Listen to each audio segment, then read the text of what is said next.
오늘 본문은 10명의 나병 환자가 고침을 받고 단 한 명의 고침받은 사람만 돌아왔다 하는 아주 간단한 내용입니다. 우리는 지난주에 제자도에 대한 4가지 가르침을 보았죠. 실족, 용서, 믿음, 종의 자세에 대한 내용이었습니다. 예수님께서는 실족하게 하는 일이 없을 수는 없다라고 인정하시면서 동시에 그럼에도 실족하는 것을 경계하시기 위해 실족하게 하는 사람은 누군가를 넘어뜨리는, 믿음에서 심하게 흔들리게 하는 내가 원인 제공자가 되는 사람은 차라리 연자맷돌을 목에 메어 바다에 던져지는 게 낫다라고 할 정도로 그와 같은 것을 경계하셨습니다. 두 번째로 예수님은 용서에 대해서 가르치셨죠. 어떤 사람이 잘못을 했을 때, 그리고 죄가 드러났을 때 그 형제에게 가서 명확하게 죄에 대해서 얘기를 해주고 돌이킬 수 있는 기회를 주고 그 형제가 회개해서 잘못했다, 돌이킨다 라고 하면은 용서를 해줘야 된다라고 말씀을 하셨습니다. 그와 같은 일이 7번 반복되건 계속 반복되건 간에 계속해서 용서를 해줘야 된다라고 예수님께서 용서에 대한 가르침을 가르치셨습니다. 이 얘기를 듣고 있었던 제자들이 자신들의 힘으로는 이 일, 용서의 일, 이 일이 불가능한 걸 느끼자 예수님께 믿음을 더해 주십시오 라고 그렇게 반응을 했죠. 그러자 예수님께서는 믿음은 크기의 문제나 양의 문제가 아니라 참된 믿음이 있고 없고의 문제라고 말씀을 하시면서 겨자씨, 아주 작은 씨 하나의 비유를 들었죠. 너희에게 만일 겨자씨만한 작은 믿음이 있더라도 뽕나무가 뽑혀서 바다에 심기우는 이 불가능한 일이 이루어질 것이다 라고 그렇게 말씀을 하셨습니다. 즉 앞 내용과 연결 지으면 용서, 누군가를 반복해서 용서, 많은 사람들을 끊임없이 용서하는 일이 사람의 힘으로는 할 수 없는 건데, 작은 믿음이라도 참된 믿음이 있으면 믿음의 대상이신 하나님을 붙잡을 때 하나님께서 주시는 은혜와 하나님께서 주시는 그 실력으로 누군가를 계속해서 용서할 수 있다라는 내용을 살폈습니다. 마지막으로 예수님께서는 종의 자세에 대해서 가르치셨죠. 나는 이렇게 하나님의 뜻대로 열심히 살기 위해서 노력하면서 누군가를 용서하고 끊임없이 품고 사랑하는데 전혀 그렇지 않은 사람들을 보면서 저 사람은 도대체 왜 그럴까라는 생각을 하며 보상 심리를 가질 것이 아니라 하나님의 뜻을 받들어 살아가는 것이 지극히 당연하다라는 사실을 우리가 배웠습니다. 그것이 종에 마땅한 자세라는 것이었죠. 예수님은 4가지 가르침의 근간을 통해서 우리에게 중요한 사실 한 가지를 밑바닥에 깔고 가르치셨던 것이죠. 그게 뭐냐? 예수님께서 나를 위해 철저하게 희생하셨다. 예수님께서 나를 위해 철저하게 하신 희생은 무엇이냐? 예수님께서 나의 모든 죄를 사하시기 위해서 자신의 목숨까지도 아끼지 아니하셨다 라는 이 중요한 내용이 우리가 누군가를 대할 때 우리 마음 중심에 깊이 자리하고 있는 채로 누군가를 대해야 된다라는 것을 우리가 지난주에 살펴보았습니다. 그리고 이제 오늘 본문이 이어져요. 17장 11절에 예수님께서 사마리아와 갈릴리 사이로 지나가셨다라는 내용이 나오고, 17장 12절 3절에 10명의 사람들, 나병 환자들이 등장해서 도움을 청하죠. 우리를 불쌍히 여겨 주십시오. 그리고 예수님께서 14절에 제사장에게 가서 몸을 보이라 해서 치유를 말씀하시고, 15절 16절에 그 중에 한 명만 돌아왔다. 그러자 예수님께서 17절 18절에 도대체 9명은 어디 있느냐 하면서 탄식하시고, 19절에 돌아온 한 사람에게 일어나 가라 하는 명령으로 그렇게 계요가 짜여져 있습니다. 오늘 말씀을 통해서 예수님께서 나를 위해 하신 일은 무엇인가에 대해서 다시 한번 생각해보고, 세상에서 하나님 나라를 살아가는 그리스도의 책임, 그리스도인의 책임에 대해서 다시 한번 생각해 보도록 하겠습니다. 17장 11절 상황에 대해서 보도록 하겠습니다. 예수께서 예루살렘으로 가실 때에 사마리아와 갈릴리 사이로 지나가시다가, 이 제가 지도를 아주 여러 번 보여드렸었는데 예수님이 지금 사마리아와 갈릴리 사이로 지나가고 계시다 하면은 머릿속에 대충 어느 정도 지역으로 이렇게 가고 계시는지 머릿속에 이렇게 연상이 좀 되시나요? 그래서 제가 이제 지도를 또 잊으셨을까 봐 가져왔죠. 보시면은 저기 분홍색 부분 위쪽이 사마리아, 그리고 보라색으로 되어 있는 게 갈릴리, 그 접경 지역을 지금 예수님께서 이렇게 지나가고 계신 거죠. 정확히 어딘지는 모르겠지만 요 사이를 이렇게 지나가고 계셨습니다. 더 중요한 것, 예수님께서 어디를 가시기 위해서 목적지가 어디라고 성경은 얘기하고 있죠? 예루살렘. 우리가 9장 말미에서부터 분명히 봤죠. 예수님께서 이제 그 예루살렘을 향해서 가고 계시다는 사실. 누가복음을 기록하고 있는 누가는 독자들이 잊을만 하면 계속해서 예수님이 지금 예루살렘을 향해 가고 계시다라는 사실을 반복해서 기록을 하고 있는 거죠. 예수님께서 지금 예루살렘을 향해 가고 계시다는 말은 뭘 의미하는 거예요? 예수님이 지금 어디를 향해 가고 계시다고요? 십자가 죽음을 향해 점점점 가까이 가고 계시다. 그러니까 그 시간이 점점점 다가오고 있다는 사실을 우리가 알 수 있는 거야. 9장 말미에도 보았지만 그 조중의 사이에도 보았고 지금 17장까지 와서 이제 또 보면서 예수님이 이제 십자가에 못 박혀 죽으실 날이 더 가까이 왔구나 하는 사실을 우리가 알 수가 있는 것이죠. 자, 예수님께서 예루살렘을 향해서 가시고 계신 도중에 사마리아와 갈릴리 사이로 지나가실 그때였어요. 자, 어떤 일이 일어나는지 보도록 하겠습니다. 12절에서 14절인데 제가 12, 13절 읽고 여러분이 14절 읽을게요. 한 마을에 들어가시니 나병 환자 10명이 예수를 만나 멀리 서서 소리를 높여 이르되 예수 선생님이여 우리를 불쌍히 여기소서 하거늘 보시고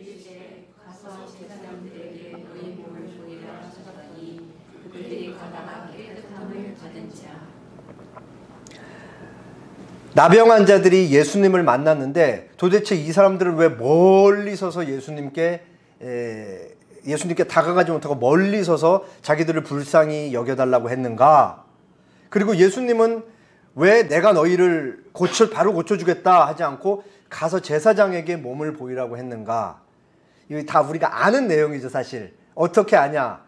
제가 찾아봤더니 2022년 12월 거의 셋째 주인가? 그때 누가복음 5장 12절에서 16절 하면서 나병 환자에 대한 내용을 제가 이렇게 제법 자세히 얘기를 해줬다고. 근데 시간이 너무 오래 지났으니까 까먹으셨을까봐 제가 중요한 부분만 다시 짚어드리도록 하겠습니다.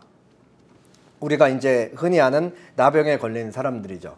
얼굴이 이렇게 뭉개지고 손가락도 이제 뭉뚝해지고 지금 이 느끼시는 아주 이 인상을 찌푸리는 그 감정을 잘 기억을 하셔야 돼요. 이 나병 환자로 번역된 말은 원어로는 레프로스라는 단어인데 어떤 의미가 있냐면 악성 피부병으로 고통받는 이란 의미예요.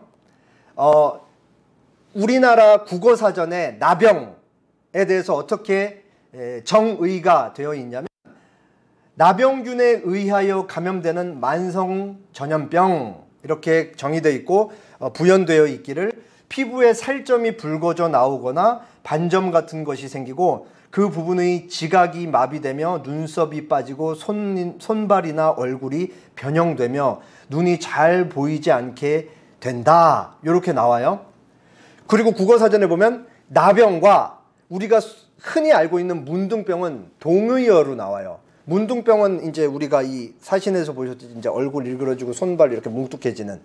근데 성경에 기록되어 있는 나병, 성경에 기록되어 있는 모든 나병이 모든 문둥병을 얘기하는 것 같진 않아요. 왜냐하면 성경에서 말하는 나병은 미세한 피부병부터 우리가 이렇게 알고 있는 문둥병까지 다 총칭해서 말하기 때문에 그렇습니다. 독특한 사실은 이미 머릿속에 있으실 수도 있는데 나병에 의심되는 병, 피부가 조금 문제가 생기고 거기에 뭐 염증이 생기고 가렵고 뭔가 이렇게 붉어지거나 허여지면은 그때 우리는 오늘날 무슨 피부병이 생기면 어디를 가요? 의사를 찾아가잖아요. 의사, 피부과가 맞죠. 의사를 찾아가는데 이때 당시에는 희한하게도 하나님께서 율법에 제사장들을 찾아가라고 얘기를 했어요. 그러니까 누군가가 나병에 걸렸는지 의심이 됐을 때 그것을 진찰하고 진단하는 게 누구냐? 바로 제사장이 하는 일이었죠. 어떤 사람이 제사장에 의해서 나병이 확진되면 그 사람은 반드시 두 가지 조처를 취하게 됩니다. 첫 번째로는 어떤 특정한 행동을 취해야 돼요. 그게 뭐냐면 옷을 다 찢고 머리를 막 풀어헤친 다음에 윗입술을 가리고 나는 부정하다라고 하면서 사람들한테 알리고 다녀야 돼요. 그러니까 내가 나병에 걸렸다라는 걸 사람들한테 동네방네 드러내놓고 다녀야 되는 거죠. 보통 머리를 풀어헤치고 옷을 찢고 입술 가리고 이런 행동들 다 구약 성경에 보면은 누군가 가까운 사람이 죽었을 때 하는 행동들인 거죠. 근데 나병 환자가 이런 행동을 하는 이유가 뭐냐? 하나님으로부터 자신이 사형 선고를 받아 죽은 것과 같이 되었다라는 것을 공개적으로 알리는 그런 행동이었던 것이죠. 그리고 두 번째 나병 환자가 해야 되는 행동이 뭐냐? 반드시 이스라엘 진영 바깥에 나가서 살아야 되는 거예요. 사회적으로 격리가 되는 거예요. 고립되고. 율법이 주어졌을 당시에는 이스라엘이 광야에서 텐트를 치고 살았기 때문에 텐트가 마지막으로 쳐져 있는 그 바깥에 살았겠죠. 이 나병 환자들은. 그리고 그 이후 시대에 그 국가가 어느 정도 이제 가나안 땅에 들어가서 국가가 건설되었을 때는 이제 경계선, 이스라엘이라고 말할 수 있는 영토 바깥에 나가서 살 수밖에 없었던 거예요. 여기서 이제 사회적으로 고립되는 것과 고립되는 것과 더불어서 이 사람들에게 아주 심각하게 다가왔던 문제가 뭐냐? 내가 이 질병에 걸려서 누군가 나병이라는 것은 전염병이니까 옮길 수 있다라는 것도 아주 무섭기도 한데 하나님께서 이 병을 하나님 앞에서 더럽다, 부정하다라고 말씀하셨던 게 이 사람들에게는 제일 쉽지 않은 부분이죠. 눈에 보이는 이 심각한 문제도 그렇지만 하나님께서 나를 더럽다고 하시고 부정하다라고 하신 병에 내가 걸렸다라는 것.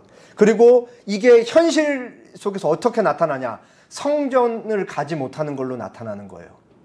이스라엘 구약시대의 이스라엘 백성들이 하나님을 만날 수 있는 그 장소인 성전, 내가 평상시에 짓는 죄들 때문에 그 무게를 견디지 못해서 제물을 잡아서 하나님 내가 죄를 지었습니다 하고 제물에게 안수를 해서 내 모든 죄를 제물에게 전가시키고 이 제물을 하나님께 올려드림으로써 오실 메시아가 나의 모든 죄를 사하여 주실 것이고 그 오실 메시아를 통해 내가 하나님과 화해할 수 있을 것이다 라는 것을 생각할 수 있어야 되는데 진영 밖으로 쫓겨나서 성전에 가지 못하니까 이게 이루어지질 않죠. 그러니까 하나님과 교제할 수 있는 통로가 사라지는 거예요. 이 나병 환자들에게는. 그러니까 종교적으로도 하나님과 단절되고 사회적으로도 사람들이랑 단절되니까 아주 심각한 병인 거죠. 그래서 이 이스라엘 백성들이 나병에 걸리면 하나님으로부터 어떤 특정한 죄를 지어서 나병에 걸렸다라고 그렇게 생각을 했었어요. 나병에 걸린 환자들은 하나님으로부터도 분리되고 같은 공동체 이웃들로부터도 격리된 채로 살아야 되기 때문에 살아있으나 사실은 살아있지 않은 존재로 그렇게 매일매일 살아갔던 것이죠. 실제로 나병에서 호전됐던 사례가 어느 정도 있는지는 모르겠지만 나병에서 깨끗하게 고침받고 다시 공동체에 들어오는 일은 죽었다가 살아나는 일과 다르지 않았다라고 그렇게 얘기합니다. 그리고 마지막으로 어떤 학자는 이 나병이 유대 사회에서 누군가를 비난해서 걸리는 병이라고 그렇게 이해를 했다고 합니다. 다른 사람을 막 비방하고 욕설하는 그 사람이 하나님이 벌로 나병을 걸리게 하신다라는 거죠. 근거가 있어요. 구약 성경에. 모세 누나 미리암이 모세가 이방 여인 취했다 그러죠. 옆에서 막 비방을 하고 막 독설을 퍼붓자 하나님이 미리암 나병에 걸리게 하셨던 그 일인 거죠. 그러니까 누군가를 비방하면 하나님이 벌로 나병을 주신다. 이렇게 생각했던 사람들도 있었다라고 합니다. 자, 이 정도 이제 이해를 가지면 예수님이 갈릴리아와 사마리아 사이로 지나가실 때 왜 나병 환자들이 멀리 서서 예수님께 불쌍히 여겨 주십시오 라고 했는지 이제 이해가 되죠. 병이 전염되는 것도 문제지만 하나님께서 자신들을 부정하다 그랬기 때문에 자신들의 그 의식적인 부정이 누군가에게 전염됐기 때문에 멀리 떨어져서 요청을 한 거예요, 예수님께. 그러면서 예수님이 왜 또 제사장에게 가서 몸을 보이라 한지도 이제 이해가 되죠. 내가 말할 테니까 그냥 가는 도중에 너희 날 거야. 이게 밑바닥에 깔려 있는 것이고, 그러니까 제사장에 가서 가는 동안 고쳐질 거니까 고쳐진 다 깨끗하게 된 몸을 제사장에 가서 보여주고 공동체로 돌아가라는 것까지 이제 다 함의가 되어 있는 것이죠. 여기서 이제 중요한 사실은 이 10명 예수님께 불쌍히 여겨 주십시오 라고 요청을 했던 나병 환자 10명에게 동일한 믿음이 있었다는 거예요. 어떤 믿음이냐? 예수라는 내가 소문으로 들었던 저 사람이 나의 병을 고쳐줄 수 있는 치유 능력을 가진 사람이다 라는 것에 대한 믿음이 있었던 것이죠. 그렇게 그 10명의 사람들은 10명의 나병 환자는 믿음을 가지고 예수님께 요청을 구하고 예수님이 제사장에게 가서 판단을 받아라, 진단을 받아라 라는 말씀이 떨어지자 제사장에게 가죠. 그리고 가는 도중에 10명의 사람들이 다 낫는 거예요. 병세가 아주 심각했던 사람은 얼굴이 막 울그락불그락 이렇게 튀어나온 것도 싹 들어갔을 것이고, 미세한 사람들은 뭐 이렇게 피부에 뭐가 난 게 깨끗하게 호전이 됐겠죠. 그리고 가는 도중에 나왔기 때문에 아마도 제사장에게 가서 자신들의 몸을 보여주고 깨끗하게 나았다라는 최종 판단을 받은 다음에 어떤 일이 일어나는지 보겠습니다. 제가 15절, 16절 읽을 테니까 여러분이 17절, 18절 읽어주세요. 그 중의 한 사람이 자기가 낳은 것을 보고 큰 소리로 하나님께 영광을 돌리며 돌아와 예수의 발 아래 엎드리어 감사하니 그는 사마리아 사람이라. 예수께서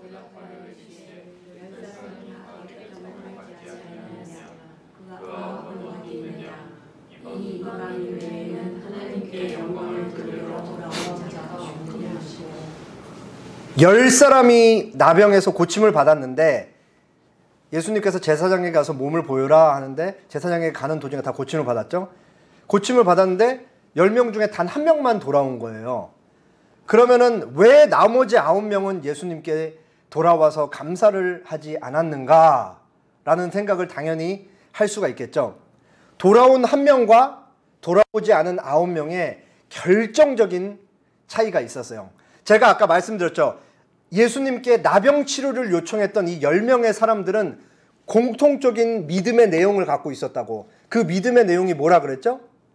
예수라는 저 사람이 나를 나병으로부터 고쳐주실 능력이 있는 분이라는 믿음이 있었던 거예요. 이게 믿음의 내용이죠. 믿음이 있었던 거예요. 근데 돌아오지 않았던, 고침을 받고 돌아오지 않았던 9명과 돌아왔던 한 명과의 믿음의 내용에 또 다른 차이가 있었던 거죠. 돌아왔던 한 사람이 가지고 있었던 돌아오지 않은 9명과 다른 믿음의 내용. 이 돌아온 한 사람은 예수님께서 자신의 병을 고쳐줄 것이라는 믿음도 있었고, 거기에 추가적으로 더 한 가지 내용, 믿음에 대한 내용을 갖고 있는데 그게 뭐냐? 바로 예수, 내가 소문으로만 들었던 저 예수라는 사람이 나의 죄까지도 사하시는 분이구나, 나의 죄까지도 용서하실 수 있는 분이시구나 하는 믿음까지 있었던 거예요. 제가 아까 그거 잘 기억하라고 말씀드렸잖아요. 이 나병 환자들의 일그러진 얼굴과 이렇게 잘려나간 손가락들을 보면서 구약시대의 사람들은 이 흉측한 것들을 이 자신들의 몰골, 서로의 모습을 통해 확인을 할 수 있잖아요. 붕대를 감고 있어도 그 이면에 숨겨진 자기 손에 낳는 것과 팔뚝과 막 이런 몸을 확인하면서 사실은 겉으로 드러나는 것은 나는 지금 나병에 걸렸고 그 나병 때문에 이런 증상이 나타나지만 사실은 그것을 통해 무엇을 봐야 되냐? 내 내면에 나를 지배하고 있는 죄를 봐야 됐던 거예요. 죄를. 그래서 이 죄 문제를 해결할 수 없고 이 죄가 나를 지배하고 있기 때문에 내 속에 내 눈에 보이지 않는 이 죄악의 더러움과 온전치 못함을 겉으로 드러난 이 외적인 모습을 통해 확인을 해야 됐던 것이죠. 돌아온 한 사람이 가지고 있었던 게 바로 그거예요. 자기의 얼굴어진 이 몸과 얼굴을 보면서 잘려나가는 손가락을 보면서 자신의 내면의 죄 문제를 보았던 것이고, 예수 저 사람, 내가 소문을만 들었던 저 사람이 나의 병만 고쳐주실 뿐만 아니라 나의 모든 내면에 있는 이 더러움까지도 다 해결해 주실 수 있는 분으로 믿었던 것이죠. 돌아오지 않았던 9명은 그냥 하나님이 구약 성경의 율법, 구약시대 율법에 나병은 사회적으로 고립되는 병, 진 밖에서 쫓겨나는 병, 성전에 못 가는 병, 그 정도로만 생각하고 예수님을 의사로 생각하고 고침받고 끝이었는데, 이 돌아온 한 사람은 거기서 더 나가서 이 나병에 관한 문제가 내 죄를 철저하게 보게 하는 문제인 것까지 직시하고 예수님을 믿음으로 붙잡았던 것이죠. 그 결과 이 사람은 예수님이 자신의 죄를 사할 수 있는 분이다 라는 믿음까지 갈 수 있었던 것입니다. 그렇기 때문에 이제 이 사람이 이렇게 반응을 하는 거예요. 하나님께 영광을 돌리면서 예수의 발 아래 엎드려 감사하니. 이것은 단순히 주님 제 이 나병 고쳐주셔서 너무 고맙습니다 라는 것에 대한 감사가 아니라, 인간이 하나님 앞에 마치 엎드려서 경배하듯이 예수님을 바라보면서 예수님을 나의 구원자로 여기며 나의 모든 죄를 가져가실 분으로 너무 감사해서 나에게 영생을 허락하신 당신께 엎드려 절합니다 라는 감사를 표하고 있는, 엎드려 절하면서 감사하고 있다라는 것을 우리가 알 수 있는 것이죠.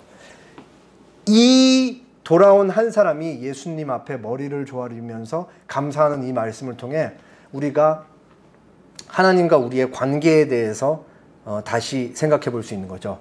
구약시대에 살았던 사람들 모두가 제물을 드리면서 하나님께서 나의 모든 죄를 정말 용서를 해주셔야 되지 나는 살 수 있다. 그리고 나는 이 제물을 통해 오실 메시아를 바라보면서 그 메시아가 나의 모든 죄를 가져가실 것이고 그가 나의 구원자가 되실 것이다 라는 생각을 가졌던 게 아니에요. 그냥 피상적으로 절기됐으니까 제물 드려야지 그랬던 사람들도 여전히 있는 거예요. 오늘날도 사실 마찬가지죠. 우리가 주일날 주님 앞에 예배를 드리러 올 때 나의 왕이신 예수님, 나의 모든 죄를 가져가신 예수님을 만나고 예수님을 경배하고 예수님을 예배하기 위해서 드리러 온 것이 아니라, 그냥 어떤 사람들은 그냥 종교 생활하기 위해서 왔다 갔다 할 수도 있는 것이고, 또 어떤 사람들은 예수님과의 기계적인 관계를 맺으면서 예수님을 카드 결제자나 자판기 정도로 여기면서 내가 오늘 당신께 예배를 드리고 기도하니까 당신은 나에게 필요한 이러이러한 것들을 주십시오 라고 생각하면서 예배 자리에 나와 있을 수도 있다는 거죠.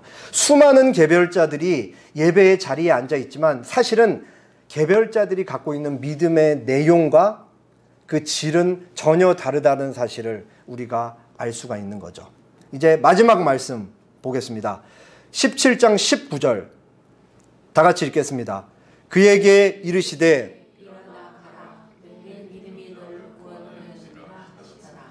예수님께서 말씀하시죠. 너희의 믿음이 너를 구원했다. 아까 제가 말씀드렸던 나머지 돌아오지 않았던 9명과는 다른 이 사람만 갖고 있었던 그 믿음이 너를 구원했다라고 예수님께서 확증해주고 계신 것이죠. 그래서 예수께서 말하는 구원은 단순히 병으로부터 고침받는 구원의 의미가 아니라 너는 진짜로 영원 구원받고 영생을 얻게 되었다라는 예수님의 선언인 것입니다. 그리고 예수님이 뭐라 그러세요? 일어나 가라 라고 하시죠. 돌아온 한 사람은 예수님으로부터 보냄을 받는 거예요. 어디로 보냄을 받죠? 다시 사마리아로 보냄을 받는 거죠. 이제 이 사람은 과거와는 전혀 다른 신분으로 다시 사마리아로 돌아가는 거예요. 과거에는 하나님으로부터 더럽다라고 정죄받고 어느 지역에서 나병 환자들만 사는 데서 격리되어서 살았다면 이제 하나님 앞에서 깨끗해지고 사회로부터 사람들과 정상적인 관계를 맺을 수 있는 의인으로 다시 사마리아 마을 공동체로 들어가는 것이죠. 과거에는 더러웠던 사람이 이제는 예수님을 통해 깨끗해지고 의인으로 다시 다른 신분으로 보냄을 받는 것이죠.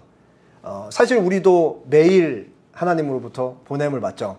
가정으로 보냄받고, 교회로 보냄받고, 직장으로 보냄받고, 그리고 다양한 공동체로 우리는 보냄을 받습니다. 우리는 그곳에 구원받은 자로 보냄을 받는 것이죠. 그러면 제가 근본적인 질문을 하나 해볼게요.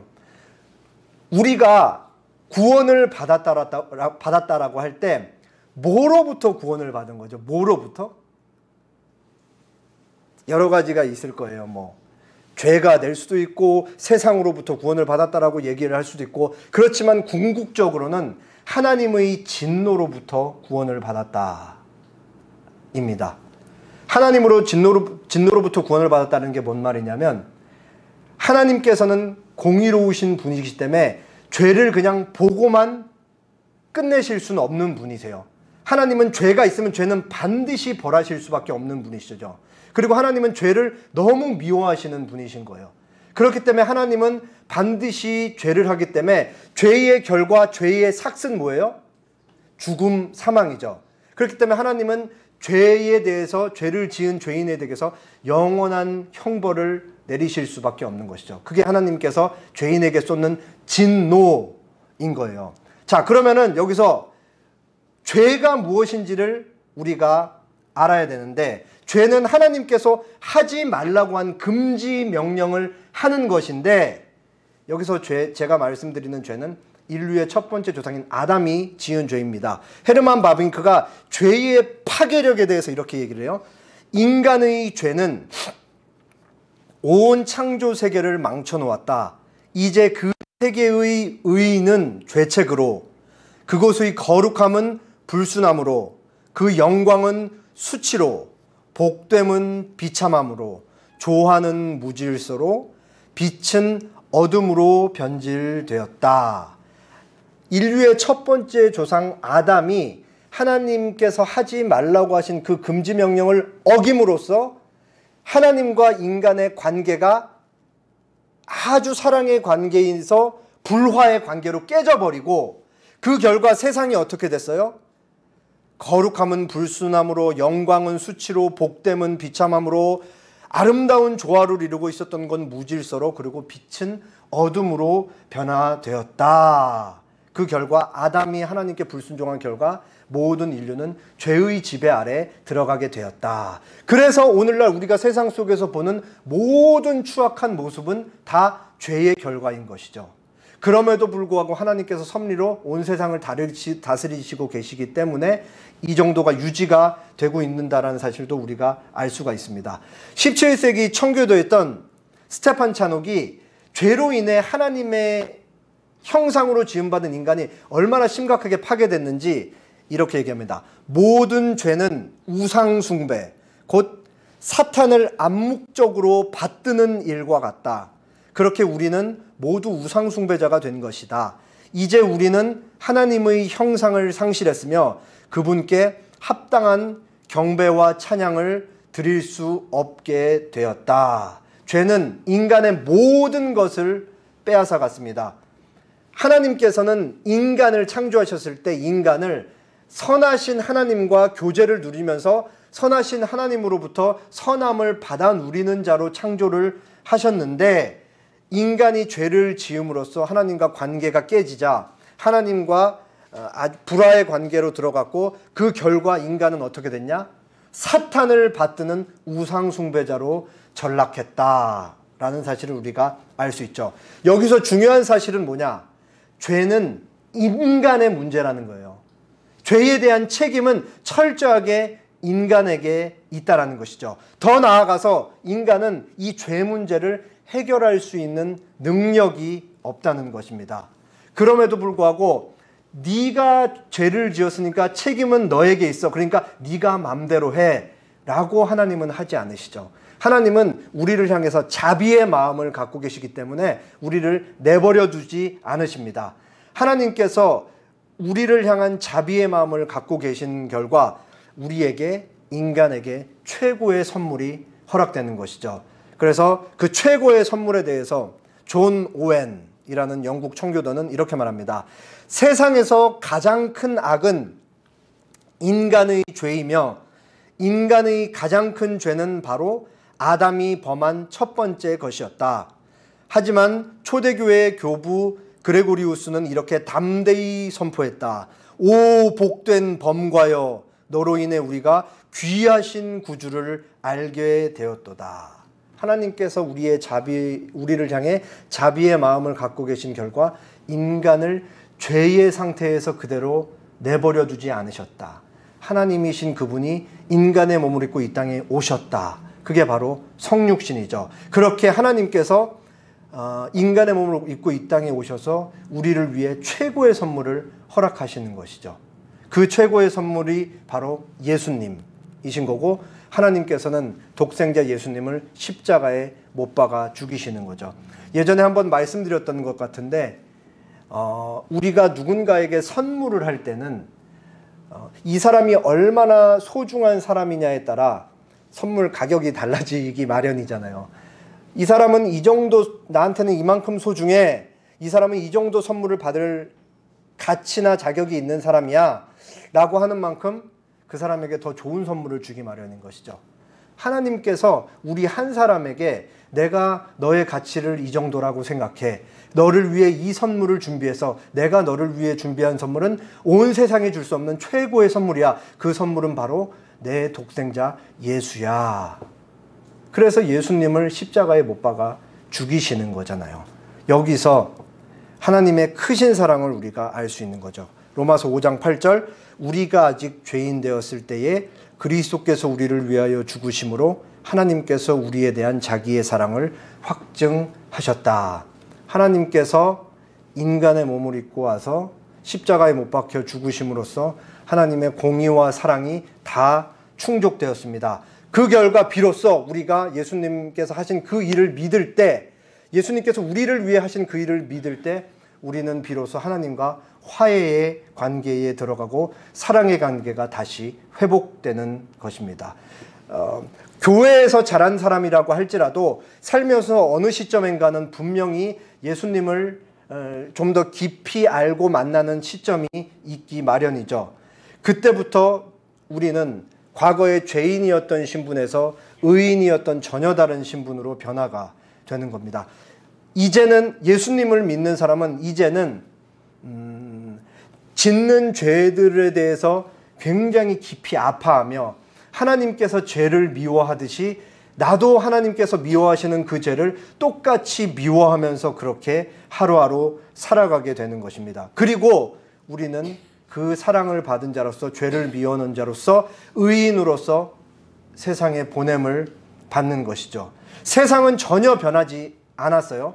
여전히 비참함 가운데 있고 여전히 온갖 죄악으로 점철되어 있고 불의가 난무하고 불순함이 가득한 채로 어두움 속에 있습니다. 다만 달라진 건 우리만 달라진 거예요.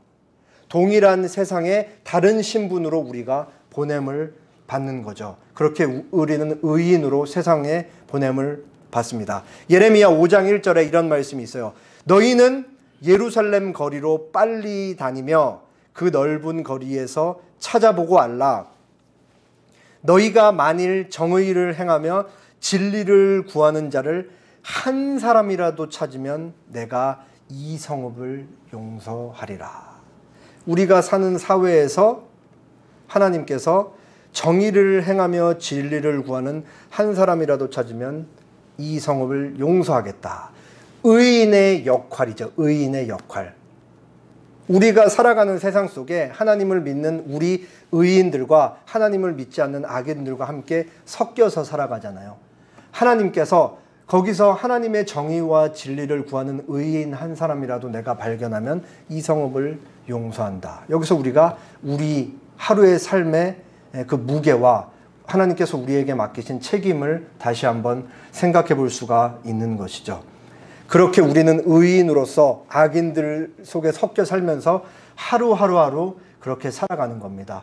우리의 존재 자체가 하나님을 쫓으며 하나님의 기뻐하시는 뜻을 따르며 그렇게 살아갈 때 믿지 않는 사람들이 우리를 보면서 아, 내가 뭔가 심각하게 잘못하고 있는 거일 수도 있어 라는 생각을 자아낼 수 있어야 되는 것이죠. 우리의 존재 자체가 살아계신 하나님을 증거하고 살아계신 하나님의 법이 될 수 있어야 하는 것입니다.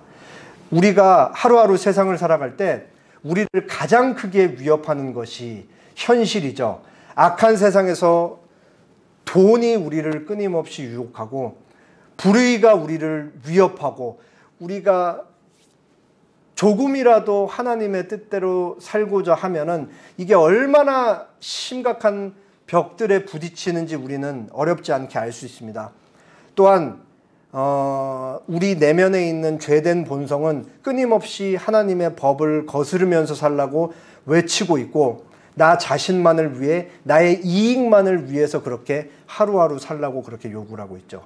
세상 속에 나오면 세상의 위협이 내 내적에서는 온갖 죄된 본성이 하나님의 법을 거스리면서 그렇게 우리는 하루하루 살아가는데 여기서 우리의 책임이 뭐냐?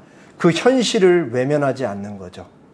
끊임없이 이 세상의 불의가 무엇인지를 직시하면서 우리 내면의 요구가 잘못된 요구인 것을 하나님의 말씀에 비춰서 싸워나가면서 그렇게 온갖 딜레마 속에서 그래도 어제보다는 조금 더 나은 내일을 내가 하나님을 쫓으면서 살겠다라는 생각을 하면서 그렇게 현실을 그대로 담은 채로 외면하지 않은 채로 하루하루를 살아가는 것.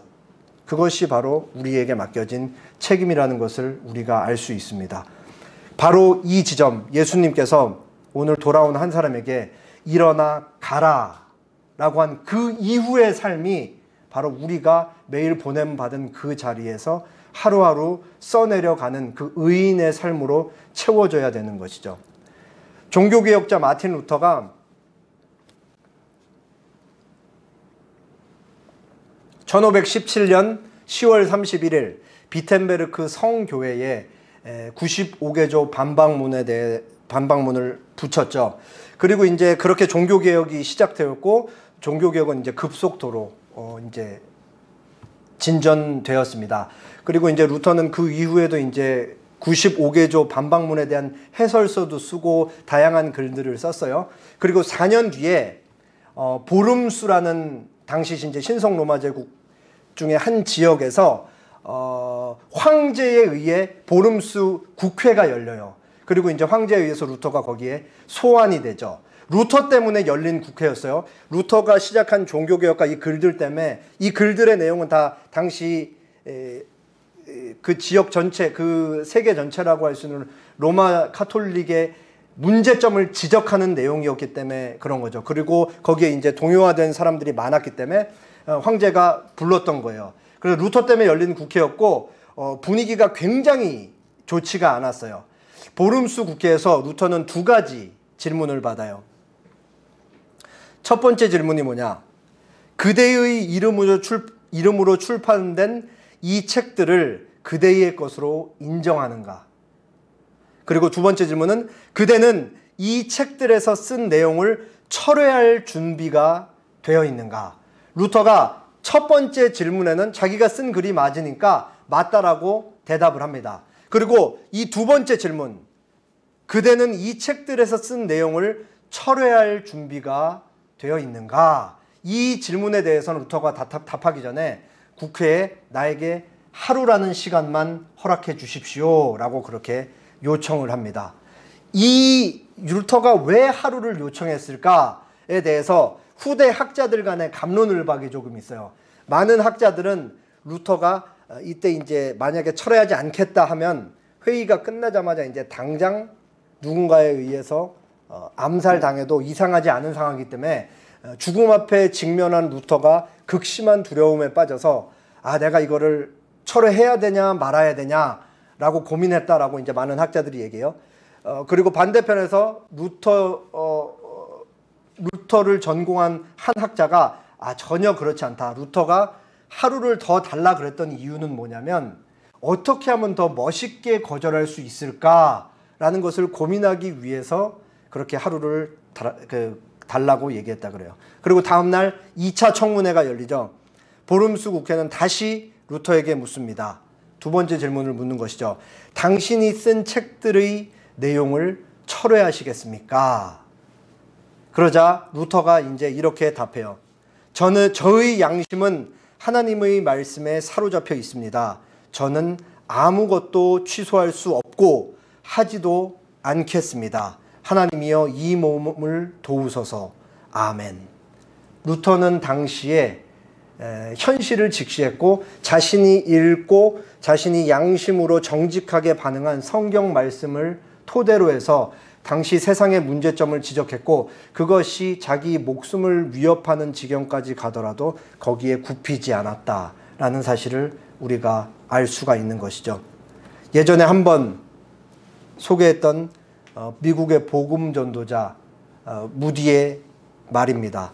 믿지 않는 사람들의 1%는 성경을 보고 믿지 않는 사람들의 99%는 믿는 사람들의 행동을 본다. 우리는 매일 하나님으로부터 보냄을 받습니다.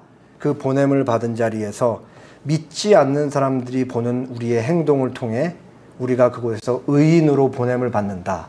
하나님을 믿는 구원받는 자로서 보냄을 받는다라는 사실을 잊지 않고 한 주 한 주 살아가야 하겠습니다. 함께 기도하겠습니다.